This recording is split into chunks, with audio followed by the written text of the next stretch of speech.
everyone, welcome to JHT. So if you've watched one of my other videos, you'll have seen me in this state, and I will have been balayaging with 4 different brushes, colouring brushes. I've literally just finished and I'm now filming this video, so I'm still here with all the mess that I've created. But what I did is I did one section with a normal size tint brush, standard, you can pick it up at any supplier. The next one I did with the Wella angled brush, then I did it with the Framar paintbrush, and then I did it with a standard brush that you can pick up from anywhere, but it's wider. So what I'm going to quickly do is go through each one of those brushes, and they are still dirty, so I apologise. I'll clean them up as we go. So the first one I used was this one.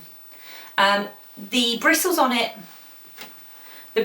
are quite stiff, plasticky.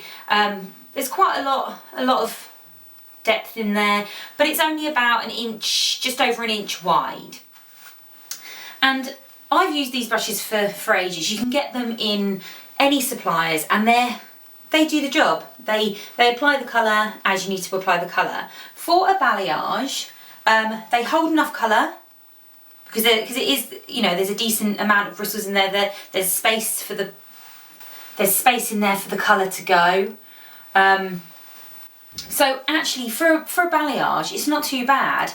It's not great for precision work, so if you wanted some really precise work, but if you've watched my other video, you'll know that this wasn't, I wasn't going into detail. I was taking big sections and I was blending with my fingers, and I was smudging up with the brush, but I wasn't precise. So this was good. It did the job really well, and it held enough product that it kept me going. The next one I used was the Wella angled brush. Again, sorry, I've just finished doing the balayage, but so with the Wella angled brush. And I really like this brush. I've used this brush for a while now, but not to actually apply the colour. What I normally do with it is keep it nice and clean and go in and just tidy up any bits that I think look a little bit chunky or a little bit out of place. I just tidy them up, wipe them off with this, and then I just wipe it on my damp towel. So this one I normally use for that, and today I use it to actually apply the lightener. So for me, applying the colour with the Wella angled brush was hard work. It's really soft, you know, it's a really soft brittle brush, and where it comes down an angle, you can't get that much product in there to keep you going. But it is good, obviously, for precision work. If you are going in and you are trying to get that nice line, very rarely do I go in like that because it pushes the colour in too much. But if you want to tidy things up and get a little bit more precise, this is the brush you want to use. But to actually apply all this lightener through the bottom, it was hard work and I didn't really enjoy it. Next up, again, a bit dirty, was my Framar paintbrush. And this has some really lovely soft bristles, holds loads of product in there. You can see it's still got product in there, so it holds loads of product to keep you going, and just really nice. So you can, when you are actually painting on the hair, you know, it's just a really nice texture. It's a really nice feel to it. It's got a good solid handle. So for me, this one is really good, but it's so big that it's not great for precision work again. So if you wanted to get right in, you can, and I would probably be able to use this one through the entire balayage without using anything else. So for me, this one was a definite yes. And then my final one, which I had high hopes for, just because it's wider, but because it's wider, so it's as wide as this one, but the bristles are so much shorter.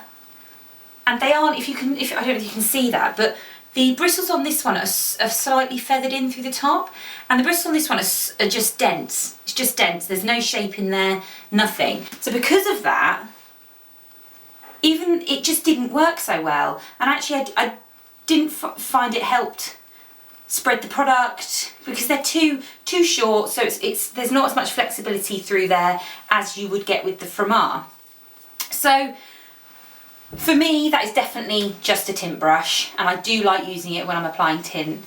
But this one is definitely, if you want to get some product onto your ends, this is a great balayage brush. I would still use this good old standard, you know, cheap brush to do a balayage. I've got no problem with that one. And again, I would not use the Wella brush, the angle brush, but it does have its uses. I'm not going to say it doesn't, because it really does. This is a good precision tool, and it definitely helps clean up any of those, because it's got that angle on it. It can just come down and get rid of anything that you might have put on there that isn't quite sitting where you want it to, and then clean up your brush. So for me, a definite no. And my two faves for actually applying, I'm getting all messed up. My two for actually applying the product would be those two, because this held a lot of product, so I could get it onto the hair. This held a lot of product and had a good sweep on it.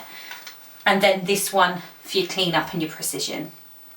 So, if you like that video, if you wouldn't mind giving me a thumbs up, subscribing to my channel and ringing that bell, you'll get notified of all the other videos.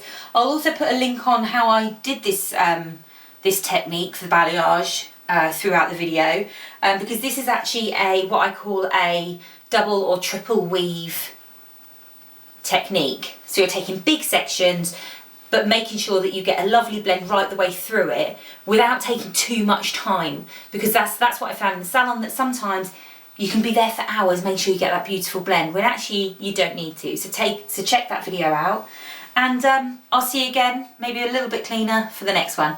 See you again.